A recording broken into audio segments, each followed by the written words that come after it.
this story of the Good Samaritan begins with that challenge from a lawyer. A lawyer comes to Jesus and to test him. Now, when we say lawyer in this context, we mean an expert in the law of Moses. So this is a religious person, okay? This is a theologian, someone who has studied the law of Moses and its relationship to the people of Israel deeply. And he's concerned about whether Jesus is good or bad for these people. He really cares. He cares whether Jesus is a good man leading the people in good directions or not. And so he comes to test him. And the answer that he gives is really good. Jesus turns the question around. He says, the lawyer says to Jesus, "What must I do to inherit eternal life?" Now, eternal life, in this context, what he's talking about is, how do I enter into and enjoy the benefits of a life in God? How do I enter the new age? Thinking in terms of ages, right? Where the present age is the age where God is not present, or at least not in charge, and the new age will be the age where God is our King, our benevolent King, taking care of us. He wants, and the purpose of being a lawyer, his whole purpose is to help guide Israel into that new age. His intentions are good. He really wants this to work out, and the answer he gives is good. Jesus turns the question around and says, well, what does it say in the law? Which seems like a fair question to ask a lawyer, right? An expert in the law of Moses.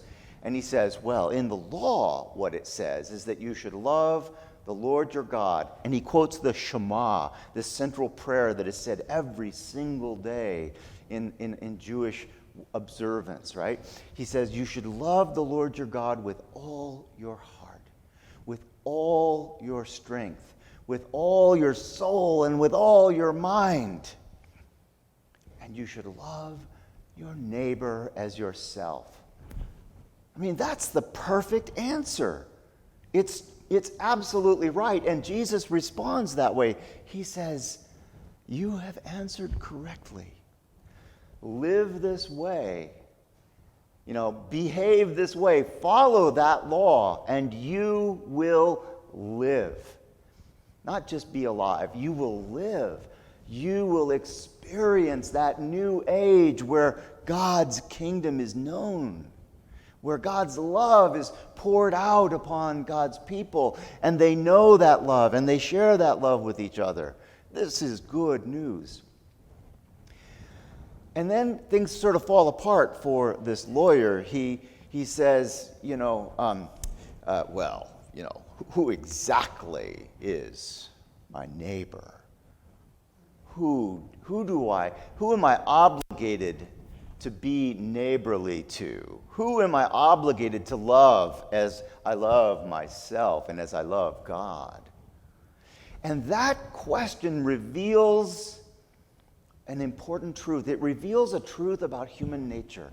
It reveals a truth about who we are and how we behave. That sometimes the right answer isn't enough. Sometimes knowing the answer isn't enough. Our hearts have to be changed by that answer. Our hearts have to be transformed. And that's not a simple thing. I feel great affection for this lawyer. I really do, because I feel like I can relate to where he's coming from. He has the knowledge. He understands. He knows what the right answer is. And yet, it's not enough.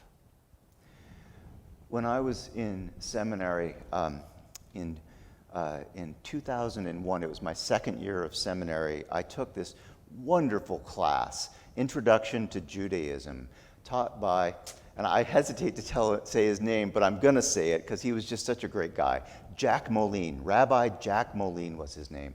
And Alice actually took that class. She was able to audit the class with us, and so it was great fun to participate in this elective together, and it included things like going to Shabbat services on a Friday night and hearing the wonderful cantor chanting the Psalms in Hebrew. Oh, gosh, it was just mind-blowingly beautiful. And this particular cantor was a woman, and she had learned in a sort of a jazz freeform style, and she would just, and when she sang, it was transporting. It was gorgeous.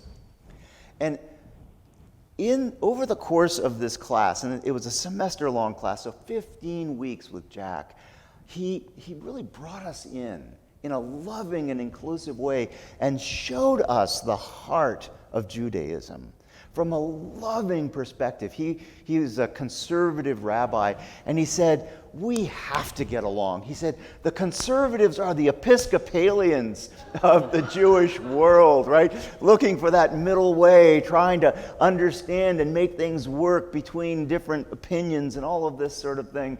And I tell you, by the end of that class, I just really had a deep, deep love and respect for Jack and for Judaism and for the worship and for their love of God and for that as a heritage, as a place where Christ came from. And then he told this story, and it was just mind-blowing to me. And I'm going to share it with you. He told the story of Jesse Jackson. You remember Jesse Jackson? Ran for president, was a civil rights figure, and a Baptist priest, and a big name, a big person, a big personality. Well, Jesse Jackson was invited to a conference, and it was the conservative Jews got together, and I don't remember what the conference was about, but it was some big conference, and there were a lot of people there, and he was invited to be the keynote speaker for this conference. It must have had something to do with ecumenism or interfaith dialogue or something like this. Anyway, so he came, and he basically gave a sermon. And if you've ever heard Jesse Jackson preach, it was good, right? He can preach. Right? He's got that rhythm and that wonderful flow and uses that wonderful language and just has energy behind his preaching. It was beautiful every time I've heard him preach. And he got up there and he preached a sermon on the Good Samaritan to these rabbis. And the reason that Jack told us this story was because he wanted us to understand how wrong Jesse Jackson was to tell that story. How he had missed understanding his audience, okay? That he did not understand the heart of the people that he was talking to, and that by talking about a good Samaritan, he was actually driving a wedge between himself and the Jewish rabbis, these rabbis that he was speaking to. It did not go over well. It was not received. They did not hear this as a calling to love one another. They heard it as a political challenge. They heard it as an ethnic slur. The thing that you have to understand is that in Jesus' time, and still today, there had been a split in the Jewish family. And that split was over both how to read the law of Moses and how to worship. And at some point, worship was centralized. And first it was in two places, Bethel and Jerusalem. And then it was centralized in Jerusalem. And when you read the prophets, you can see the conflict over whether it's okay for the northern kingdom to have its own high place of worship. And they decided, no, there should just be the one, and it's the temple in Jerusalem, and all sacrifice must be made at that temple and nowhere else. And do you remember there's that scene where Jesus is in we just heard this a couple weeks ago, maybe it was last week even. Jesus is in the Samaritan town, and he is there to share his message. and they refuse to hear him because he's on his way to Jerusalem. And Jerusalem is the place where Jews worship and make sacrifice, and it separates them from the Samaritans, because the Samaritans still make sacrifice in their own homes. At Passover, they sacrifice their own lamb, just like the first Jews did in Egypt. And this is just one of the differences, right? They refused to accept the authority of whoever it was that said that worship should only happen in Jerusalem. Or not worship, but sacrifice should only happen in Jerusalem. And so there's that conflict between Jesus and the woman at the well, right? Or not conflict, but conversation. And she says, well, where do you worship? And she says, we worship here, and you're on your way there. And he says, we're going to worship everywhere when God's kingdom is known, right? Remember that? So, for a Jew to hear a story about a Samaritan, it is entirely based in ethnicity, okay? These are not just these are those problematic cousins that do it wrong, right? So they're even worse than someone who's just not even a Jew, because they're doing Judaism wrong as far as the people who worship at the temple are concerned. So there's a great division there. There's great animosity, and it doesn't seem to have gone away. I mean, here we were in 2001, and he said Jesse Jackson just didn't understand who he was talking to, and that by mentioning the Samaritans, he lost his audience, regardless of what the message was. Sometimes knowing the right answer isn't enough. That lawyer the expert in the law of Moses who tested Jesus, knew that the answer to the question was that we should love the Lord our God with all that we are and love our neighbors as ourselves. He knew that. And then he turns and he says, but who is my neighbor? And according to Jack Moline, clearly our neighbor does not include Palestinians. It does not include Samaritans. It does not include Arabs, right? There are these categories of people that are not included in who will be our neighbor. Now, please remember, I loved Jack Moline. He is a wonderful man, not a bad person. And I'm sure that lawyer that came to Jesus was not a bad person. But what Jesus was calling him to, and what Jesus is calling us to, is more than the right answer. It's more than quoting the right scriptures. Jesus is calling us to be transformed. He's calling for our hearts to be transformed, so that when we look at someone, we don't see the ethnicity, we don't see the tribe, we don't see the political differences. What we see is another child of God. And that was too much for the lawyer in Jesus' time, and it was too much for Jack. In some ways, Jack is a good and loving man. I sincerely believe that. But on this issue, he does not agree. And on this issue, we would like to just say that we agree and we get it. But are we allowing our hearts to be transformed? That's the challenge, to actually be transformed. This is not easy. I am a straight white man in charge of a congregation. I'm the rector of the church. Rector is one of those wonderful words that comes from the Latin. It's related to king. What are you laughing at? I always stand this way. It's funny, but it's related to king, and I absolute authority over worship in this place. I do. Canonically, I have absolute authority over worship in this place, and I have absolute authority over the use of the building. Those are the only two things I actually have absolute authority over.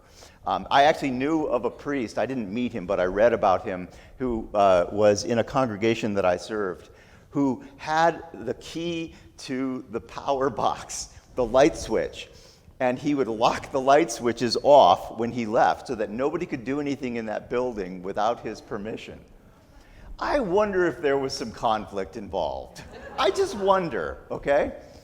So, but here's the thing. It's easy for me to joke about that, but I live with all of the privilege of that, of what I just named myself. I live with all the privilege of being a straight white man. And I've seen that all my life. I knew when I lived in Oakland as a young adult that I was going to finish my college degree and I was going to have a career and I'd buy a house and I'd live in the suburbs and all of that. And the young men, African-American men that I walked by on the way to the BART train every day or the bus station every day, they didn't have those same opportunities. They didn't have the same privilege that I had. Actually, I did know that. I did know that they didn't have the same privilege that I had. They didn't have the same expectation that I had of absolute privilege, that I would make it. I just knew that I would be a successful business person, just like my dad. And many of them are, and have been, okay? But many of them were not. Many of them did not.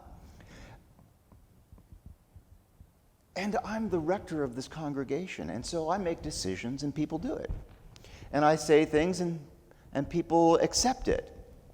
I stand up here and I know I've said some things up here that I don't even think are right. I mean, I know I've made some mistakes in my preaching. I'm learning and growing just like you. But sometimes I'll say something and someone will just accept it because I'm the rector.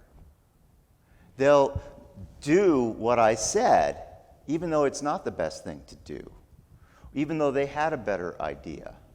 And I won't even see that that's what's happening, okay? That happened. That happened this week.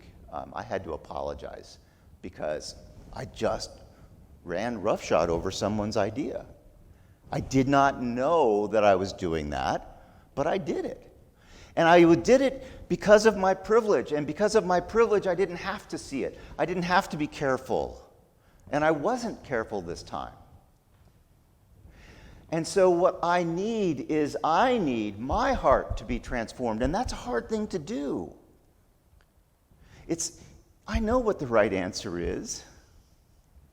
I know it's not hard. It's just hard to live it. And that's the conflict that this lawyer who comes to Jesus, this expert in the law of Moses who comes to Jesus, is up against. And that's the conflict that we are up against when we look at this, the whole situation in the Middle East, which since I can remember from the youngest age of having any political thought thinking this could never be solved, just feeling despair about the Middle East. When I was a kid, it was the Palestinian hijackers were taking jet planes and things like this, right? How does that ever get solved? How does the hierarchy of male privilege in the business world and in the world that we live in ever get solved? How does systemic racism ever get solved? It's hard. It's hard. And Jesus, when Jesus says, live this way, go and do likewise, he's calling for more than observance of a law. He's calling for more than understanding a law. He's calling us to be transformed in who we are.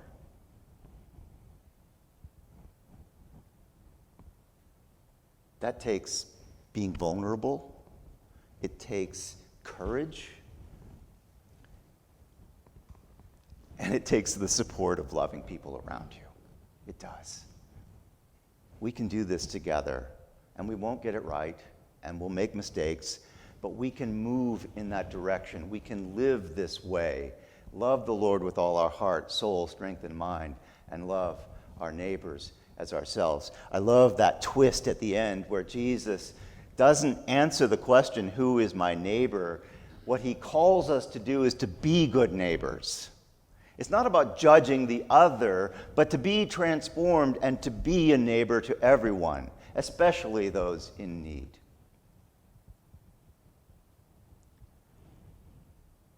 So, with great sympathy for the lawyer and with great affection for Rabbi Jack Moline, I humbly stand before you and say, go and do likewise.